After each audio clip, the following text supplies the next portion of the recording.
I literally grew up my whole life just like, I want to make cartoons. I want to create that feeling in people. He said something so profound. I cried.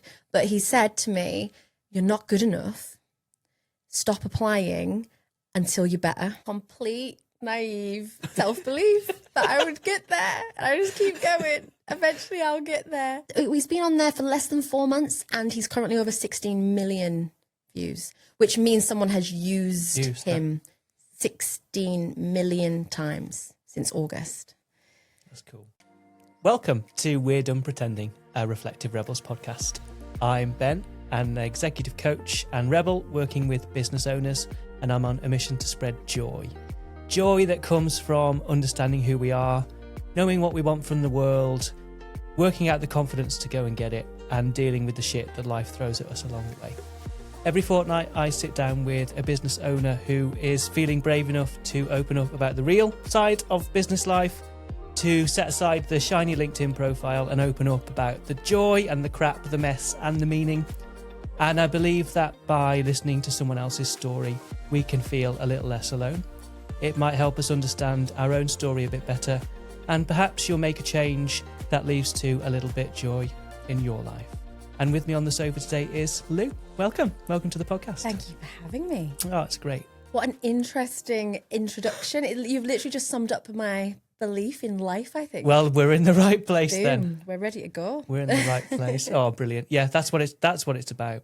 I always start with somewhere a little unexpected just to get us in.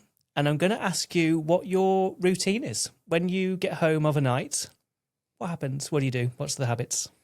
So a lot of the time I work at home. Ah, okay. So I'm already there. You're already there. So the separation is it's non-existent. It's terrible. I'm always technically working. Oh, yeah. But routine-wise, my daughter is probably the best instigator of said things. You know, the school run, getting her fed, keeping her alive, and on track with things. So that otherwise I would just be in my zone, probably way more than I already am, and working ridiculous hours. All right, there's a theme we can come back to there then.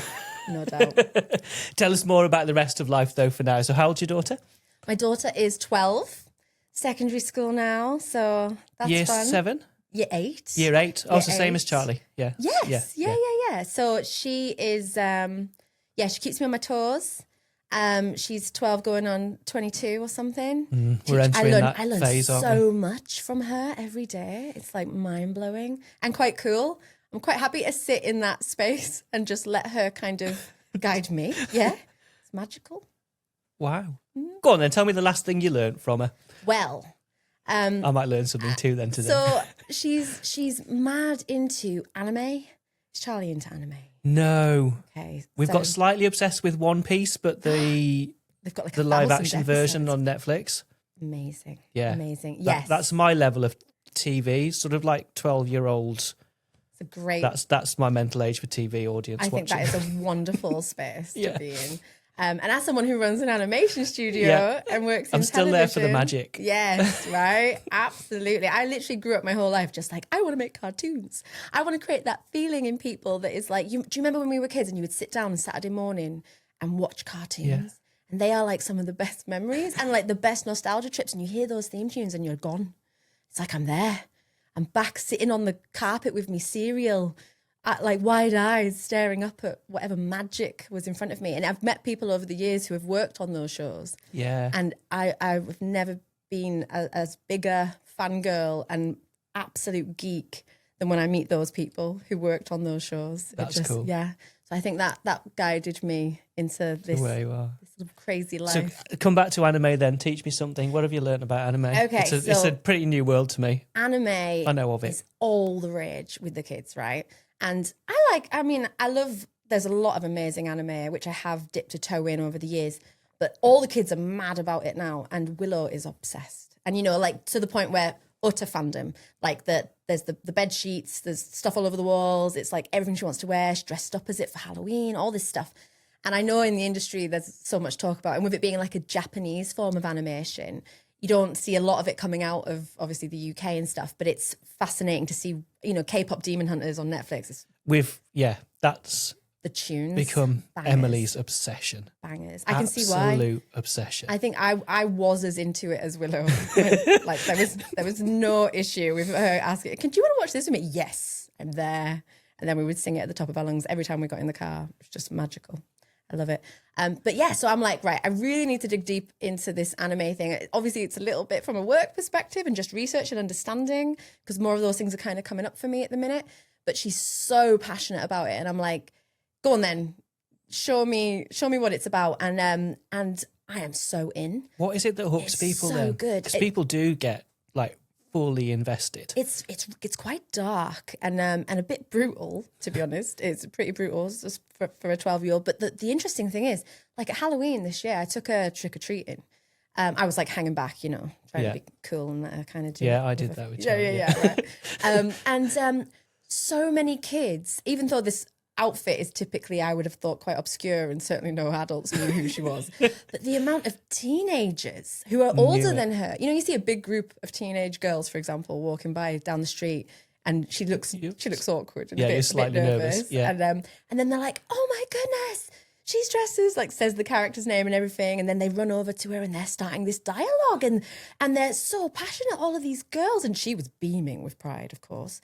And it was just this amazing connection it creates in people, that this fandom thing.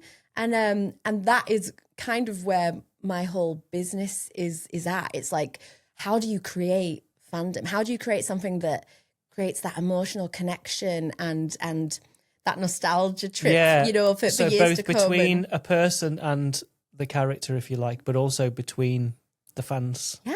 Creates its own community. Everything when it comes to intellectual property and creating content that resonates and connects and is memorable and makes you care. That's the key, right? It's like if you can tell stories, whether it's in your personal branding, whether it's in like the messages you're trying to communicate for whatever it is you do, it's like if you can create that emotional connection and make people care about it, that's where the magic happens.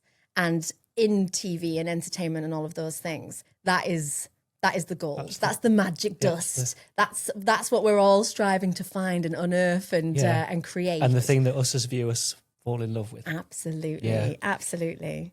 So, Let's go back to when you fell in love with it then. So you've mentioned Saturday morning cartoons, but I want to go right back there to these really formative memories that have kind of set you on this trajectory for the rest of your life. But tell us about little you. What's going on? What you like? Where are you? And how do you fall in love with? So very arty. Yeah. Very. What age are we talking? Give us a.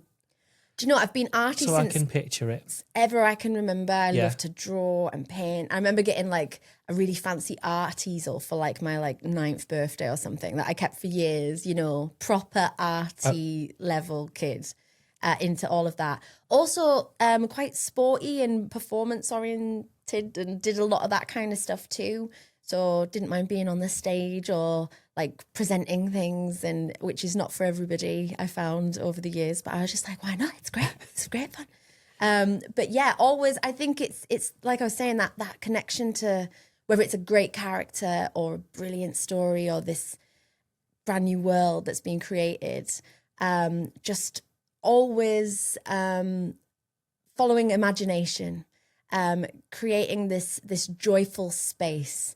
It's always in my happy place. I mean, everyone, I think, to some extent has some great memory of watching some blockbuster movie back in the 80s, 90s, whenever. And they're just great moments when you're sat with your family on the couch watching the telly, or you've got that show that you watch over and over and over, and you've literally seen it like 100,000 times, and you can say it word for word, and you can still watch it again, and it makes you feel good. And I was just naturally just adored all of that.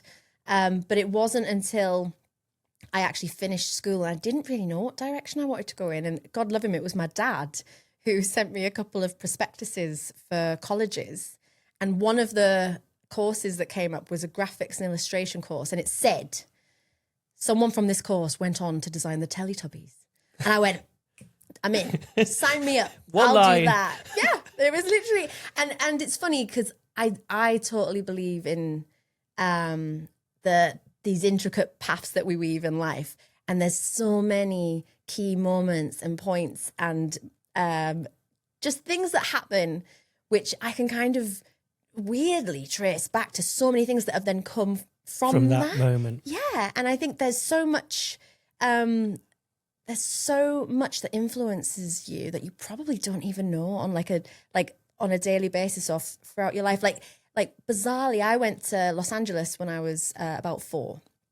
And I don't know what it is. The amount of times I've been dragged back to Los Angeles for one reason or another. And it became this weird thing. I don't know why I keep ending up back over. I'm and back it here. really randomly keep ending up. But yeah, it's like these, and I find that with a lot of people, you find their stories and they'll have a place or a thing or some type of music or some type, I don't know, like whatever it is, something they've connected to or have been through in their lives, and they keep gives them a thread. It's like this, I'm all about energy, and I just totally believe that yes, this thread of energy that we weave in our lives has a lot to answer for, and whether that's influencing you subconsciously or intentionally or just magic happening all around you to just keep pushing you back into this, I don't know, destiny, whatever you want to call it.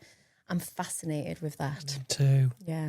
So you mentioned movies and we were talking, and I'm just checking my memory, but I think it was before we started recording, we were talking about the difference between childhoods now and when we were growing up. And I suppose if you've got a movie memory, you said sitting on the sofa with your family. Oh, yes. You possibly even went out to the video store to rent that movie. So it was more of an event, and it took more effort to watch a film. The magic of the trip to the video rental store at the weekend. Good times. Yeah. That literally shaped my life. I saw a meme a little while back and I sent it to my dad because I was like, this represents every great moment of my childhood was going to Blockbuster Video, or even before Blockbuster. Yeah.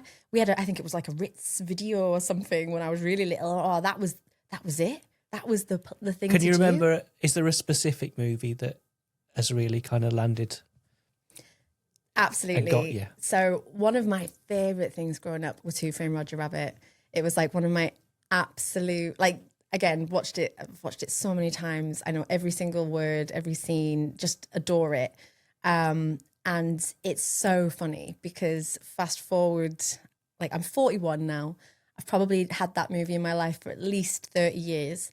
And a few years back, as my studio and company was growing and we were looking for new people to join our animation team, because we're very remote, very international. So we get people coming in from all over, and we were putting out a call for animators, and we ended up hiring someone whose first job was as an animator on Who Framed Roger Rabbit, which absolutely blew my mind. And again, just a pinch me moment of how has this happened? And they're working on our projects, on our thing, and they've worked with us loads, and we're an animation director, and oh my goodness, just yeah. And that's a great question. You've asked it, not me, but I think it gives us a bit of a route through the next part of the story, the sort of how has this happened. So we've got that someone on this course made the Teletubbies moment. Tell us about college. What was that experience like? What did you learn? Who did you meet? Was it good? Was it bad? So I had a great time at college. College was fabulous. Where did you go? So I started, I did 2 years in Dumfries to begin with. Yeah. I went to the George Street School of Art, which is no more, unfortunately, but very good memories of that space and just wonderful teachers who were super passionate. I think the beautiful thing about college and university and all of that is the ability to experiment and to try different things. Yeah. And at that point, I really didn't know, this draw of working in TV and designing characters that I, grew up with or whatever was always going to get me excited. But to actually then experience the many different pieces of the puzzle in that world is really important. And, and I say this to people all the time, especially as a founder of a company, I have flitted around that pipeline like nobody's business. I like to do it all. I like to learn it all. I like to try different things. And I've worked in studios as a character animator before on TV shows and stuff where you are literally just a character animator. I say just. Being a character animator is like a full-blown thing, and there's a reason why someone is just a character animator, because there's a lot involved and it's magnificent. And I've had so much fun working in those kind of spaces. But I always would miss all the other stuff, you know? And I love the early concept development and the story creation, and I love storyboarding and like seeing it all come together and figuring out the angles and the cinematography and the styles and the different designs. And we're a 2D studio, so we do everything across the board in that space. So we use a type of software, Cell Action, which is used to make Bluey and Peppa Pig.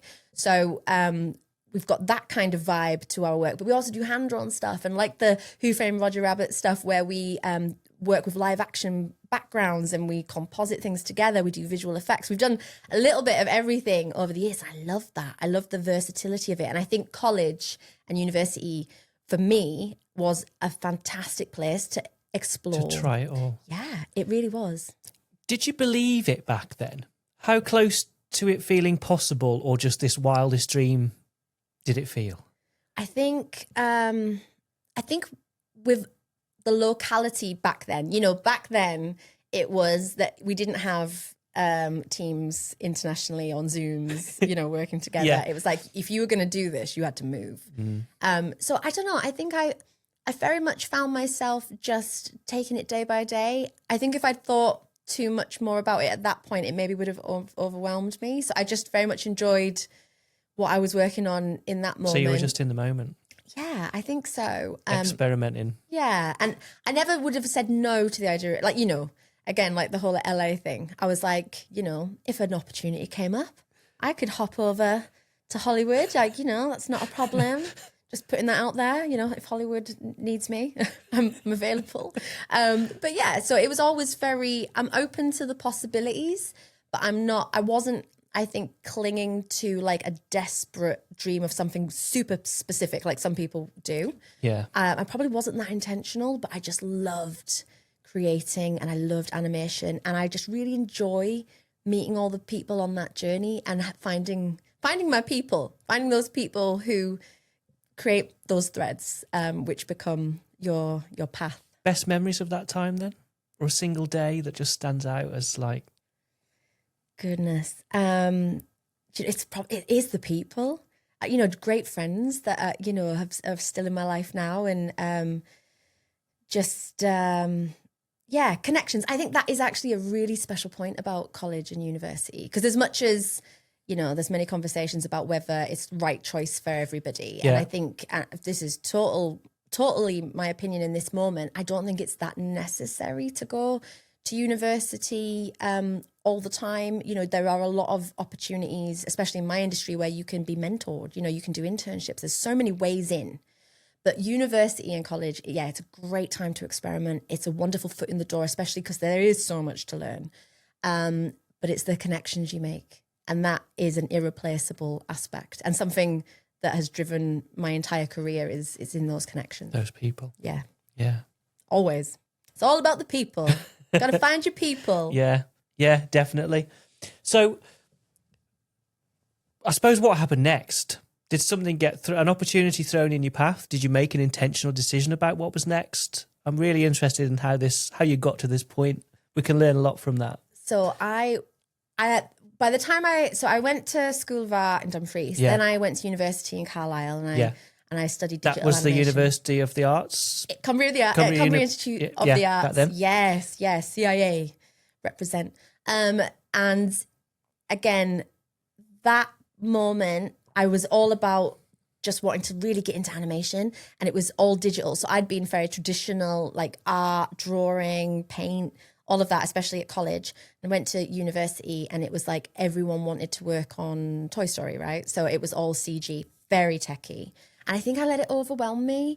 And I got and I've always been good with computers and stuff. My dad has always worked in like, electrical engineering, very computer based, building software programs, all of that. So I wasn't afraid of that, but I just, I think I let it kind of get on top of me. And I think that was actually the issue with the industry at that point. Everyone wanted to work on a Pixar movie. So every university in the world said, well, we'll teach you how to do that. Those skills. And we'll teach you those skills. But what they actually were teaching was how to use 3D software, not necessarily how to animate. And animation, I mean, what I learned down the line was that those software packages are just a fancy pencil.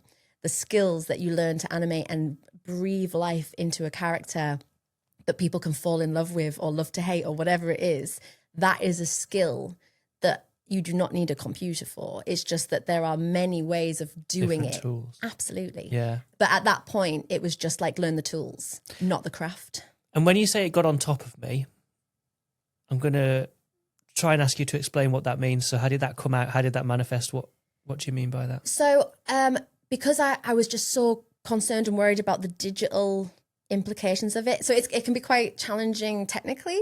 And certainly at that point, coming from more of an arty background, and you're looking at the physics of how lighting interacts with objects and the refractions and the translucency, and you're creating materials that are based on real, it was just a lot of science. It's a lot of science in there, and animation is a lot of maths as well, and physics is huge, and you have to it's an interesting conversation because to be an animator, you kind of need to have both they say the right and the left side of your brain. You've got you're either creative or you're scientific or mathematical or whatever. But with animation, you have to be both.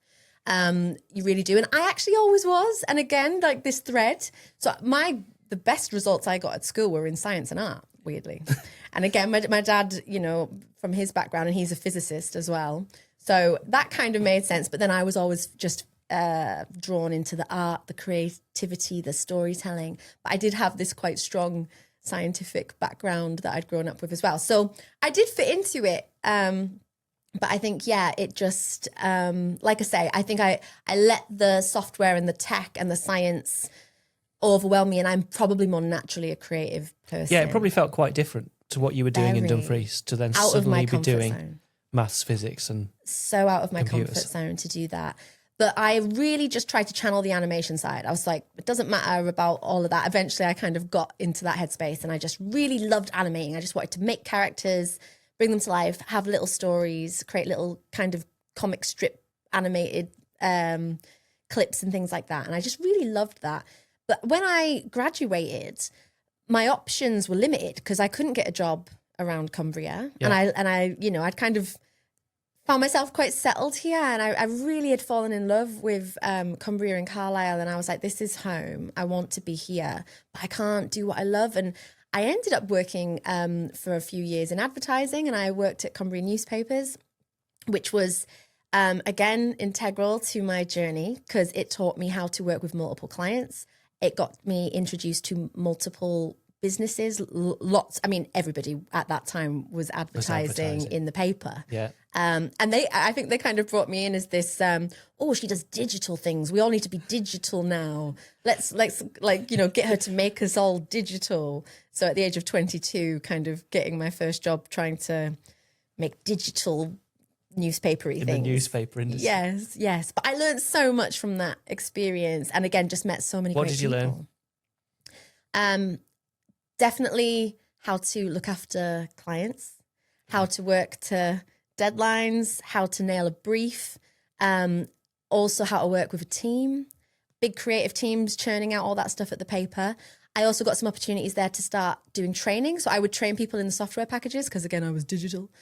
So I would always end up doing the training, which I also loved. And I found, I'm actually pretty good at that, and very happy to do it, very happy to be in front of a room, getting people inspired or teaching them new things and skills and stuff. So I've been in the room with you as the Reflective Rebels brand was emerging. So it was I can say for sure it was a fantastic experience and very inspiring. Thank you, Ben. Much appreciated. That was good fun. Yeah. We always have good fun when we're in those spaces, for sure.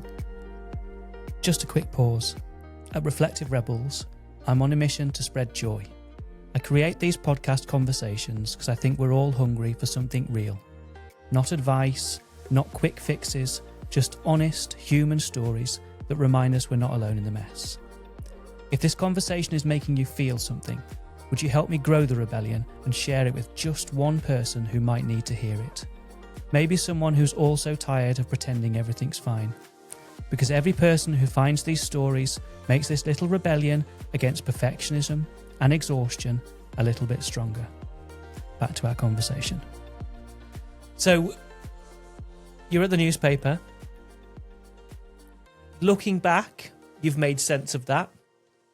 Were you happy at the time?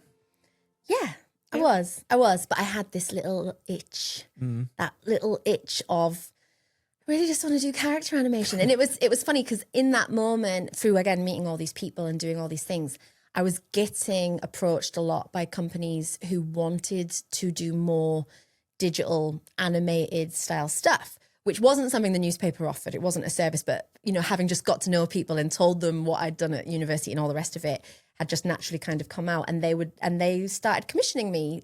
So I would work part-time at home on an evening, on a weekend, whatever, making little animations for people. And and Twitter had just become a thing. That was like... We're getting a history of you and a history of the world. Development of the internet. So literally, yeah, that feels like my entire life. I'm just on the timeline of how the internet has grown, basically. So yeah, Twitter had just become a thing. And I was trying to figure out what that was, because it was different to Facebook and all those things that we'd been on for a little bit at that point. And I just went, right, I love animation. I'm just going to connect to every animator I can find, everyone who worked in movies and all the movies I loved and all of the programs that I worshipped. I'm just going to follow as many animators as I can find whilst making these little animations for clients and for myself and putting them online. And as I got to know all these people and we're having a lot of dialogue, someone said to me, your work is great, but it could be even better if you went and did one of these special mentorships. And I always wanted to just get better. I always wanted to be a better artist. I knew I wasn't as good as I wanted to be. I absolutely knew that. And in fact, this is actually was a moment on that journey. I was always applying for animation jobs and I just couldn't, and I knew I would have to move, which was a little bit of a drawback, but I could never even really get interviews for animation studios at that point.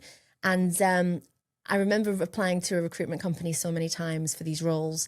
And eventually a recruiter came back to me and he said something so profound. I cried, but he said to me, "You're not good enough. Stop applying until you're better." And I was absolutely heartbroken in that. Because, you're like, I'm getting there. I'm going places. I'm becoming a better artist. I'm getting more confident. I'm doing all these wonderful things. But I'm not where I want to be as an animator. And that was the dream. That was what was in my heart, And it made me work my ass off. And I was like, all right, come on then. I'll show that guy, right? Very stubborn. So I went off. I'm going to ask, what's in your character? Because you could respond to one of two ways in that scenario, couldn't you? You could have crumbled and given up. I did for about 20 minutes. That's pretty short. What is it about you and your character that made you go, no, do you know what? I'm doubling down here. I'm not taking that. Maybe slightly naive, kind of confidence and certainty that I could do anything if I put my mind. Yes, that beautiful thing, self-belief. I was like, I can do it. I'll prove to him I can do it. I love that. And and that was a big moment for me because it really made me see how much I wanted it. I was like, okay, I couldn't just give up on it. And being told you're not good enough, you need to be better. Come back when you're better. And I went, all right, fine, watch me, bring it. So I did, and I was putting all these things on Twitter, and someone said to me, "You need to enroll on this mentorship," which he had done, and he was working in movies and things. And it was a course based in California, which was you're mentored by animators from Disney and Pixar and DreamWorks and the biggest, shiniest studios in the world, the dream places, right? Yeah. The ultimate dream places. Which just for me, as the ultimate fangirl and the ultimate animation nerd, was just out of this world possibility. And I applied and I got accepted and I started that journey. And at that point, I had been freelancing for a while and I was doing all right. And I thought, I'm going to have to quit the job, the 9 to 5. And I was so excited because I thought, I'm following my dreams. I'm going to have an 18-month, hardcore. It was the most extreme learning experience of my life, but it was worth every second. One of the best things I ever did in my career. And I was so scared. So, it's that mixture of trying to be brave and push yourself well out of your comfort zone, but do something that's completely following my heart and every like intention of what I actually really wanted. But and so I was so excited about it, and I had some freelance clients, so I knew it'd be fine. But the last day that I had like at my job, and I loved my job, I had so many lovely friends there. But the last day, I remember feeling so sick. I was like, oh, "What am I doing? I don't have a salary anymore. What have I done?" And I was still early into my career. I think I was like 25, 26. How did you choose to make the leap? Because I think in terms of places in their lives, I find people in the one-to-one work that I do, helping them to find the self-belief to make that leap is one of the biggest challenges out there. How did you find the self-belief to go, no, I'm handing in my notice. I'm going to do this? I think I'd had enough opportunities from businesses to know that like I had a little bit of a back in there. So you know what it's like. Sometimes you might be all right for like the next 6 weeks, but just like that'll do. That'll be fine. I'll be all right. I'll figure it out. But I think, to be honest, just to know that I had I had fallback plans, but I also believe in that whole idea of like plan B distracts from plan A, right? And I do totally believe that. But I think making that first leap, it's just like, do you know what? If it doesn't work out, it doesn't matter. I can get a job anywhere. It'll be okay. It'll be all right. But I will always regret it if I don't try. And I'd rather it fail and that I tried than that I didn't try at all. Yeah. And it was the best thing I ever did. Yeah. Go on, tell us about that crazy experience then, where you've opened this world you've always dreamed of. Yeah. And you're in it. I was in it, and the hours were insane. And I had, and I'm freelancing as well. So I was doing 120 hour weeks. I was working silly o'clock. My mentors, a lot of them would be, so I was in Carlisle, and I was doing it online, and they had my graduation was over in California, and I keep getting dragged back over there, right? Yeah. It's hardly was kicking and screaming, but it was like I keep ending up back there. I went there with university as well. There was like a trip, and again just kept ending up back in these kind of spaces. But yeah, it was what the most wonderful thing about it was. It was like working on the job. So you were training on the job. You were being taught by a mentor who was working at Pixar. Yes, and they're working on their shots, and they're telling you about what's going on in their lives, and the directors that they're working under who are like my utter idols, and they're working on this and this is happening, but they're also looking at our work and giving us live feedback and showing us how to be better. But the way that they had just created this course, which was about animation, it wasn't about software. It didn't matter really if you were doing it in a 3D software package or just with pen and paper. That didn't matter. You were learning the skills and the craft of breathing life into characters and creating, totally believable, emotive character animation. And I have never been prouder than to have my certificate, which says I have a diploma from the state of California in the art of character animation. Like that is probably my favorite certificate of any certificate I could probably have. Next to your 50-meter swimming. Absolutely. Yes. I'm not that good at swimming. Maybe less. I can animate. That's so cool. Yeah. So I'm interested in what you learn. You went from that knockback of that really brutal, you're not good enough. Did you say 18 months? Yeah. What was the transformation from what did you learn that transformed you? So it taught me to look at it through different eyes, and it made so I was already creative, and I could already see good design, and I could see, palettes that, you would feel good about, or that felt like this, or all of that kind of stuff. Yeah, and you were doing that in your freelance work, I guess. That bit was there. But this gave me an eye that was so much keener than I'd ever had before. And they had a brilliant approach, which was, you are not just there to do your work and to learn from your mentor. It was part of our weekly deliverables that we had to look at everyone's work across the course. You could access anybody on that course, no matter what stage they were at, and you could give them feedback. And it was very much encouraged. And you had to give at least 5 rounds of feedback to other students every week for the entire 18 months. And so not only was I getting feedback from other students who I became really great friends with and created some wonderful connections with, but I was also training my eye to see things that I maybe would have overlooked in my own work. Because you can get lost in your own work in anything, right? Yeah. When you're in it, Yeah. you need a second pair of eyes. You need fresh eyes. And the beauty of, I think, well, certainly with animation, but with most things, with art and design and all the rest of it, anyone can look at it and say, like, you can say, does that look right? Does that feel good? How, you know, and it doesn't matter who it is. It could be anybody can give you that feedback. It doesn't have to be, you know, the animation director on the new Disney movie. It can literally just be someone walking down the street. They'll be able to look at it and say if they think it looks good or if it feels right. You know, so it was getting good at giving feedback and receiving feedback, which is massive. As a creative, as an entrepreneur, as anybody. As a human being. My goodness. Giving and receiving feedback. It's massive. It's absolutely huge. And you can be so protective of your work. Yeah, we're so bad at it. Absolutely, because you're like, it's my baby. Yeah, and hurts our feelings. Don't be mean to my baby. Yeah. Like, that's not nice. Brings out our shame demons. Doesn't it just? Yes, plenty of them.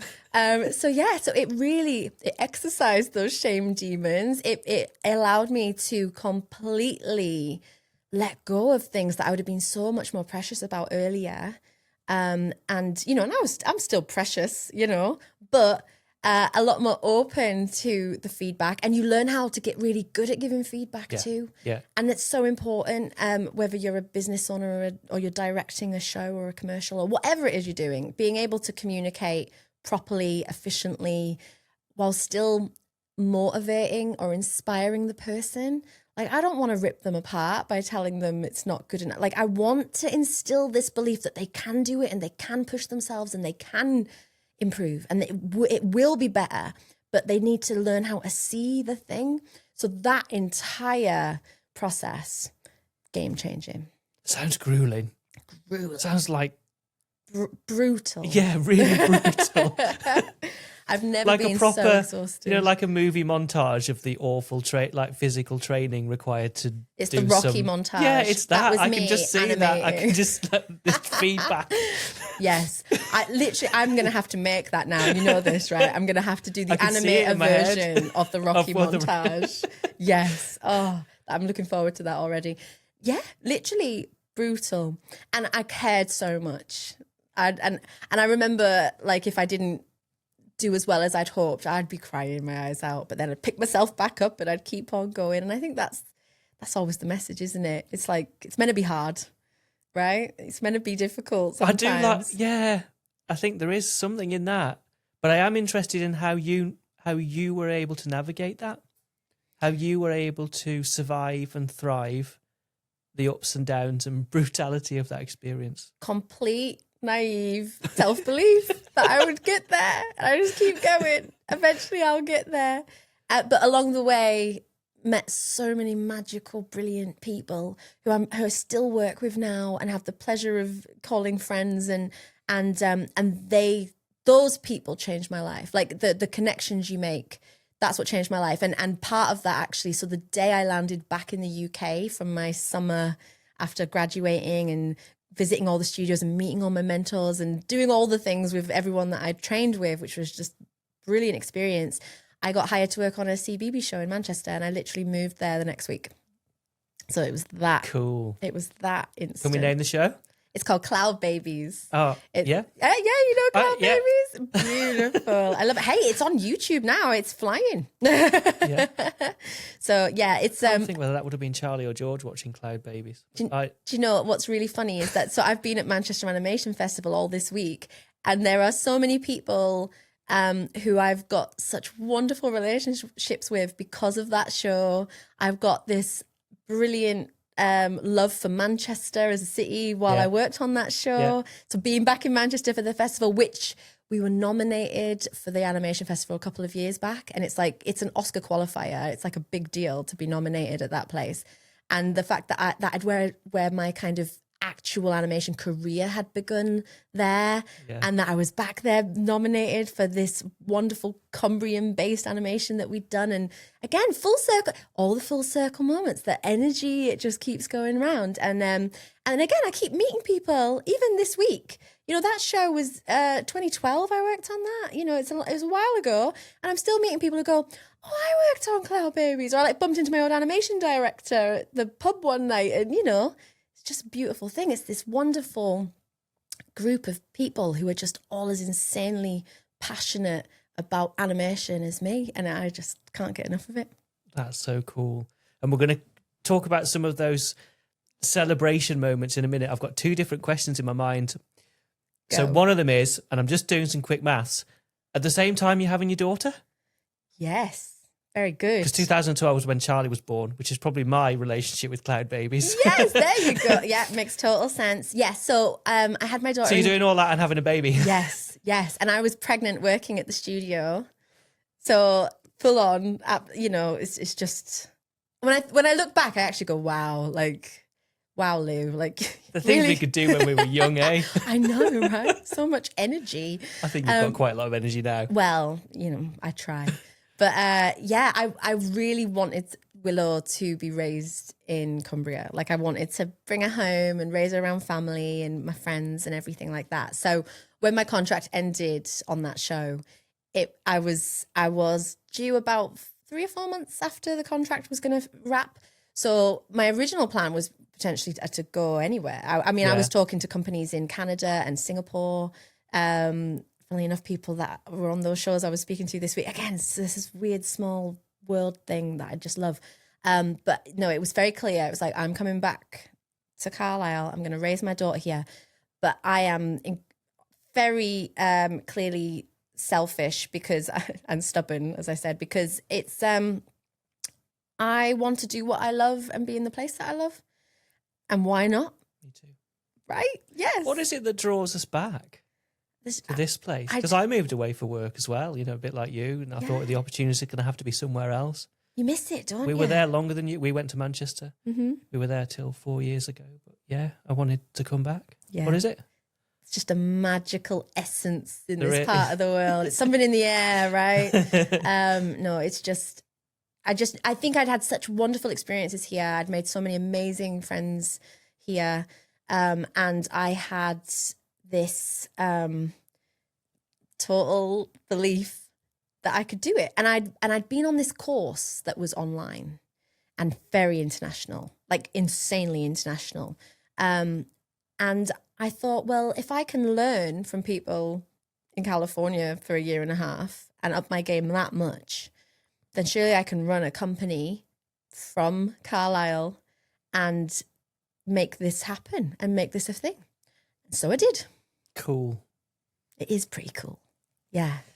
Right. I want to talk about this self-belief a bit more for the benefit of the listener as well, because I'm going to make an assumption here and you can tell me I'm wrong. But some people think that self-belief is the absence of self-doubt, and I'm not sure it is. So I'm interested. There must have been moments where you did doubt yourself, but what you've been able to do is get back to that belief. So is that, am I right with my assumption? Have you doubted yourself? Oh, every day. Yeah. Probably this morning. Because you haven't got this magic thing that you're just not doing that bit that lots of us do. Oh, no. It's a daily fight with the doubt. That's and the really fear. useful, I think, for people to understand. Absolutely. Yeah. Everything. So how does the doubt creep in?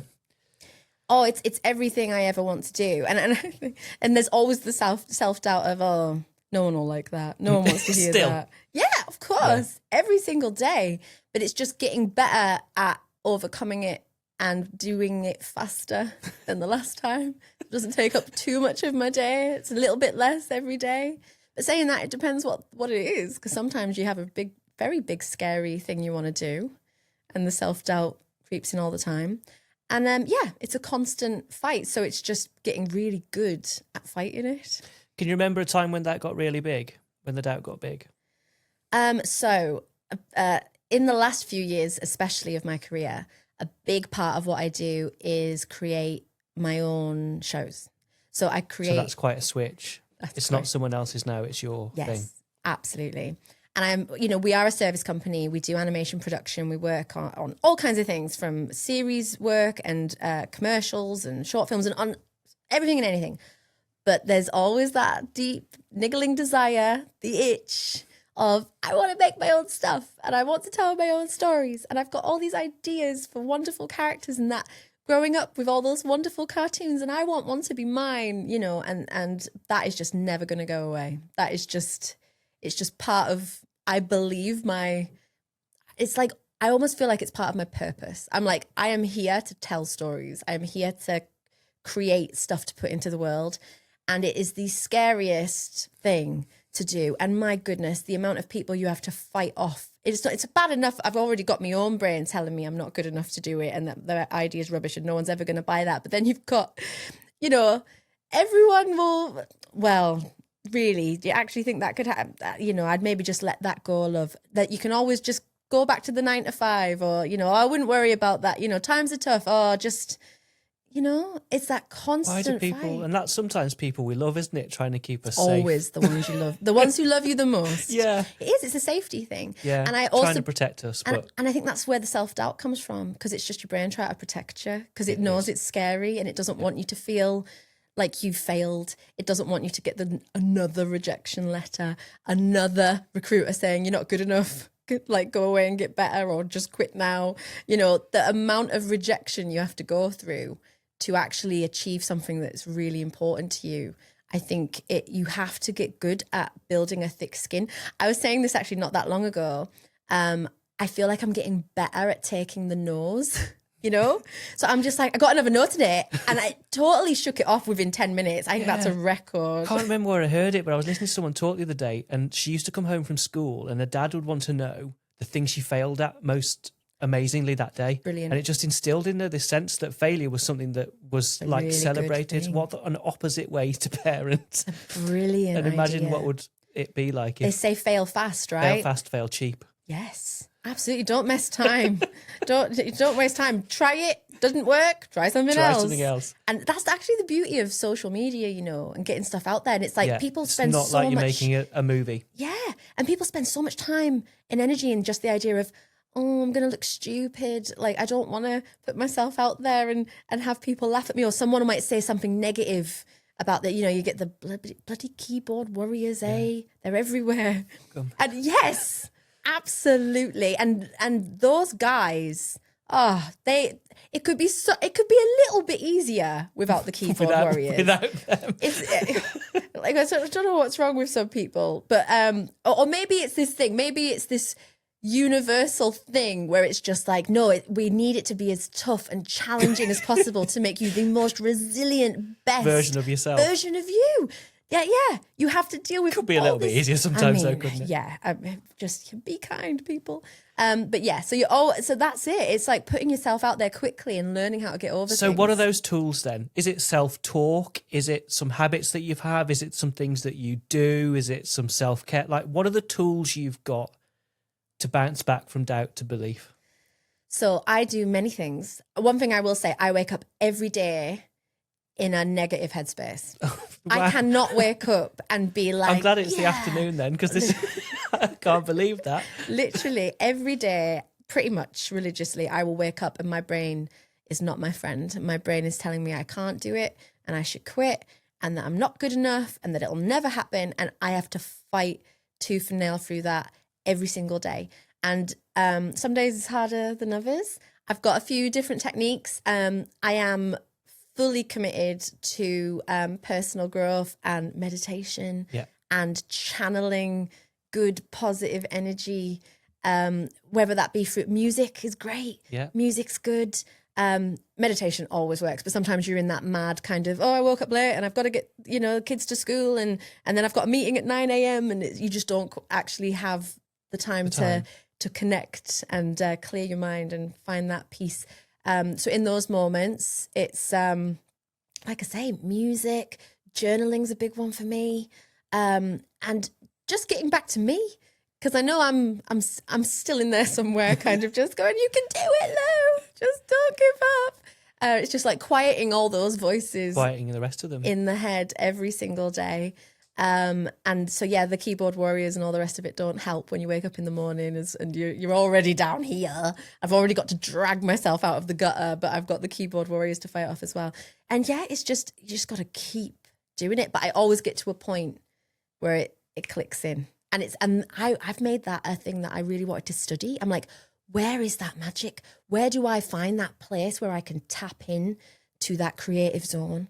Where is it? How do I find it? How do I wade through all this crap to find that magic place where I can create and I can be brave and I can motivate my team as well? Because, you know, I've got people working for me every day and I need to make sure that they're feeling good, feeling inspired. I want my clients to feel like that when they're working with us. I want, you know, everything we do. And I am a people person. So again, when I'm back in the room, this is why it's harder working from home as well, you know. Being on your own and being isolated in some ways is wonderful, but a lot of the time can also add that. Yeah. So being able to just connect with a person, have even just a quick chat. I like to send voice notes. I'm one of those annoying voice note people. And I love to send a voice note to the team in the morning. I'm like, all right, guys, this is today. And it helps me pull it out of myself, as well as hopefully not completely like annoy them. But yeah, get them all ramped up and ready to go. But 9 times out of 10, like most of the feedback I get on that kind of stuff is always really positive. People like a positive, you know, motivational Lou voice note to kickstart a project on the day. Going. Yeah, absolutely. I pride myself on them. I like the sound of that. So you're doing all the things that are not only proven from personal experience, but also from lots of scientific evidence, but still lots of people are really skeptical of. So I encourage more people to meditate, to journal. Oh, it's changed my life. And okay, so I'll go in deep for a minute. Okay. So in the last, it was about 5 years ago, I actually was diagnosed with a couple of really challenging autoimmune disorders. I mean, it totally changed my life. Like, it's that big scary thing of this is like incurable. This is you. And I've never been in pain like it. I hopped around every department of hospitals. I have tried every single treatment. I've been on all of the medications and the horrible drugs and things to, you know, all of the standard stuff.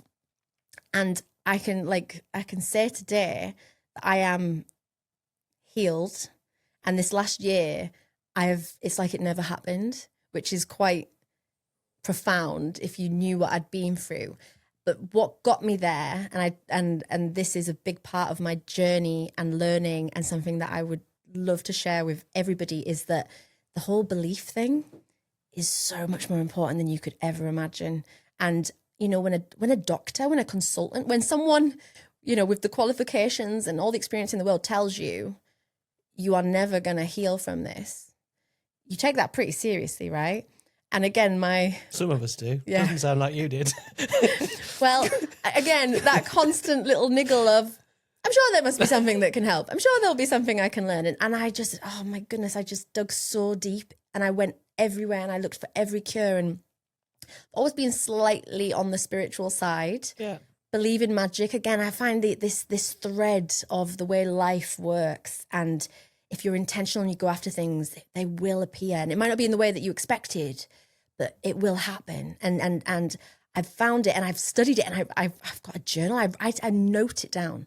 I'm like, my goodness, like I had this dream, want, desire when I was, 18, and then boom, it actually happened when I was 26 in a totally different way. And I didn't ever would have connected those dots, but it actually did happen. And I monitor that, and I just see, like, you set yourself off on this path, and it's really interesting to find out when it will align and when it will make sense. And the more intentional that I've been with that, and the more open to just following those little sparks and the signs and the synchronicities and going down those roads, the faster I found it to happen. Manifesting, right? Yeah. Which I get a lot of eye rolls for. I didn't roll my eyes. You didn't. But I'm very used to the woo-woo chat eye roll.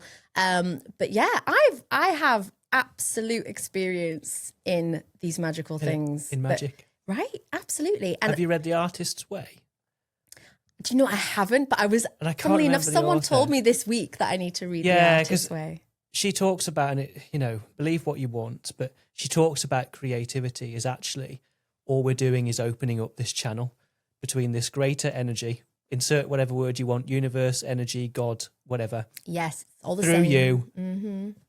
and this energy that flows out. And I've sort of felt that throughout your talk, this idea of this energy that's flowing, and you're a channel for it. I'm so delighted you said that, because that is 100% what I believe.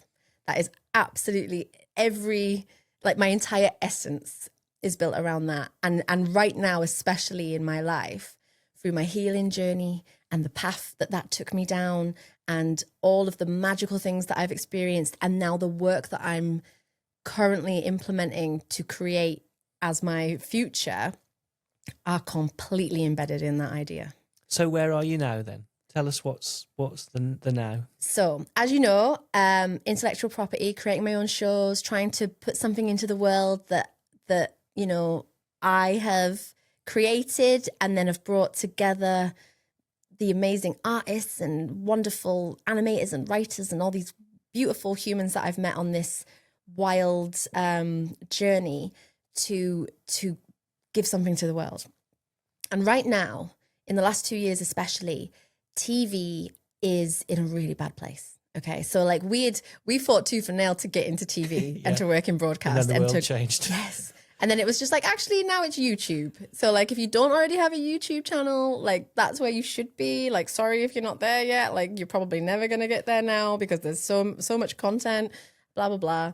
And it's, so it was challenging before. It was hard before. I mean, it was almost impossible before, but now it's even harder by quite a long way.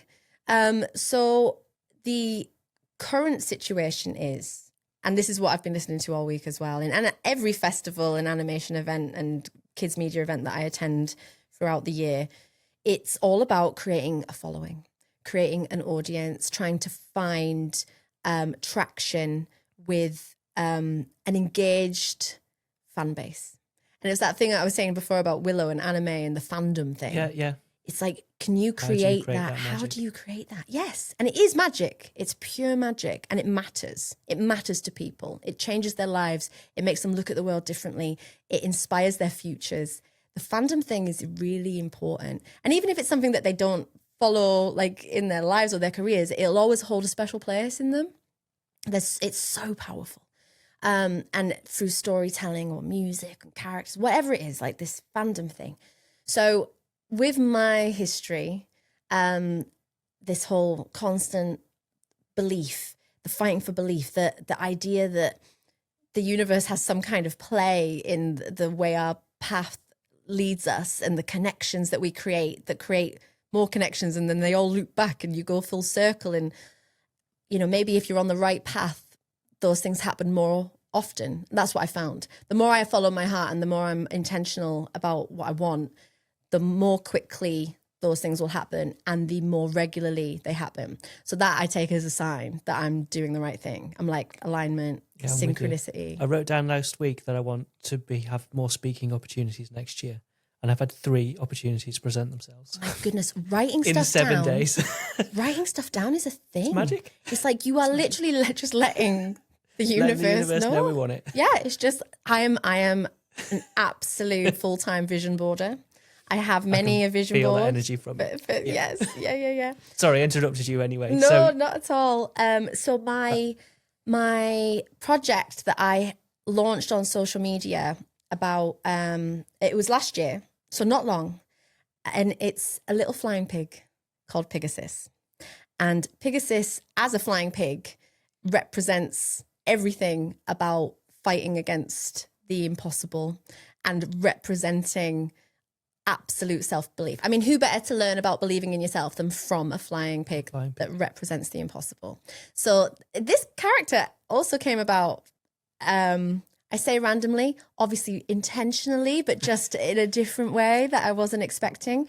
I was doing some marketing development and came up with this idea of animation can do anything. We can even make pigs fly, as cliche as that sound, but then thought, actually, like, I really need a flying pig. Like, that would be great. We'll have an animated flying pig. And, Walt has Mickey, right? Mickey, the face of an empire now. I need my own little animated. The face of my empire. Absolutely. The face of my empire. Yes, there it is. Okay. I'm totally going to own that. And Pigasus was born. And we got so busy working on productions and shows that although we designed him and done a couple of little things, we never really had the chance to get him out there. So when we wrapped on our last series, we had a little bit of spare time and we were able to kind of say, okay, we're going to do something with Pigasus. God love him. He's sitting in the digital cupboard gathering dust. Like, let's get him out. Let's get him out there. And just as an experiment, genuinely, social media experiment, let's give him his own channels. Let's see if he can fly on his own. And he flew. And people love him. And he has built an incredible following in such a short time, engaged, passionate following. It's been the most incredible experience as a creator because, again, it's that idea of fail fast, try something. If it doesn't work, do another one the next day. Yeah. And we're not spending a year developing a £10 million series that has to earn all that money back and do this, that, and the next. We're literally just quick, short snippets of these concepts and ideas to see if they connect with people and to see if they can grow a fan base. And it is. And the most fascinating thing that's happened this year, most recently, we launched him on Giphy. Do you use Giphy?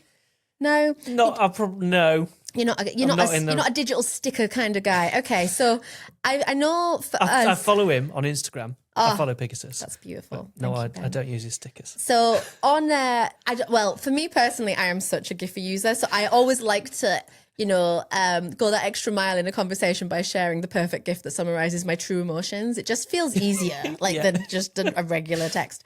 So we thought, well, obviously we need some good little Pigasus moments in there. And he is all about manifesting. And that whole point is in belief and aligning with your dreams and following your dreams. Like if that's Pigasus's dream, is to make everyone's dreams come true and to get them to believe in themselves enough to follow their own hearts and figure out how to make that dream a reality.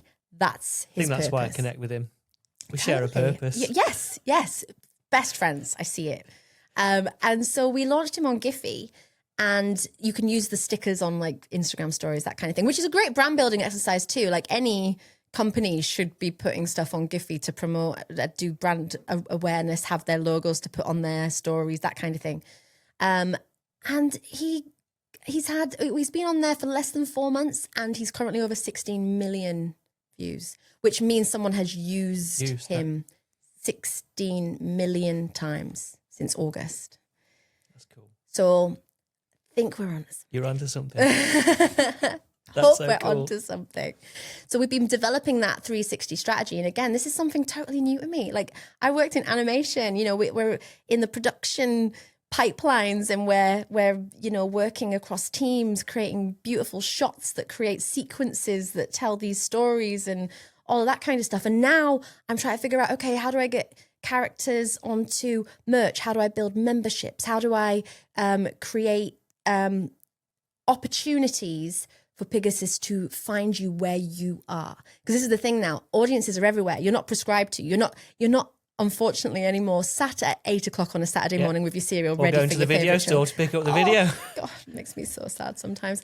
And so we need to put our brands, our IP, where our audience is. We have to meet them where they are.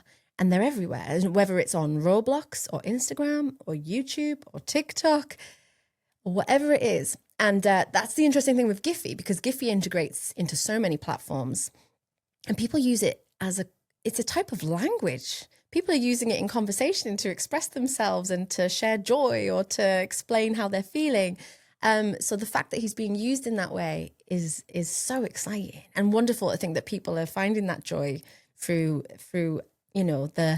all the time we've spent developing this character, and a flying pig, but with a serious message. The most serious, really empowering, the most serious message there is, delivered in not very serious way. Absolutely, the best way ever. A way that brings joy and entertainment, and just gives you a little bit of a sparkle in your step. I hope a little bit of magic. That's what we want to deliver in there. I love it. And let's see what else we can do from there. That's so exciting. It is very exciting. Yeah. So to wrap us up, it feels like Pigasus is a bit of a culmination of that self-belief. It's your self-belief shining through a flying pig back into the world. Nailed it. What does Pigasus / Lou, have to teach us about self-belief, positivity, and achieving your dreams. I totally believe that it's all about channeling that magic that exists all around us. And, you know, it's a funny one because you can see people who achieve things that they are really intentional about and really believe that they're capable of, and it could be anybody in any profession, even people you maybe don't agree with, all over the world doing crazy, wild things, but they believe it. that they are good enough to do it. And it's that brilliant saying that those who believe they can and those who believe they can't are both probably right. So having the belief, if you don't think it's possible that you can heal, if you don't think it's possible you can get that dream job, if you don't think it's possible that you will achieve this vision for your life, then how sad that you might not. So why not believe and go after it? Have a go.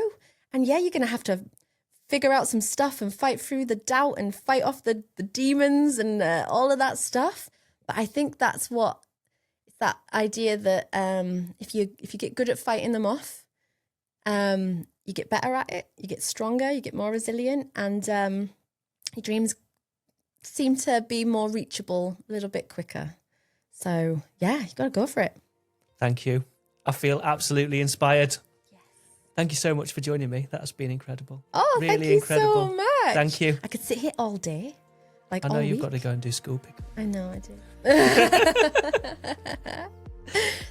Been brilliant. Thank you so much. I've loved it. Thank you. Thank you so much for listening. If Lou's story has inspired you to get on your own journey of self-belief, then you can find Pigasus on Instagram and YouTube and TikTok and Giphy, and I'll drop some links in the show notes as well, but I think it'll be easy to find.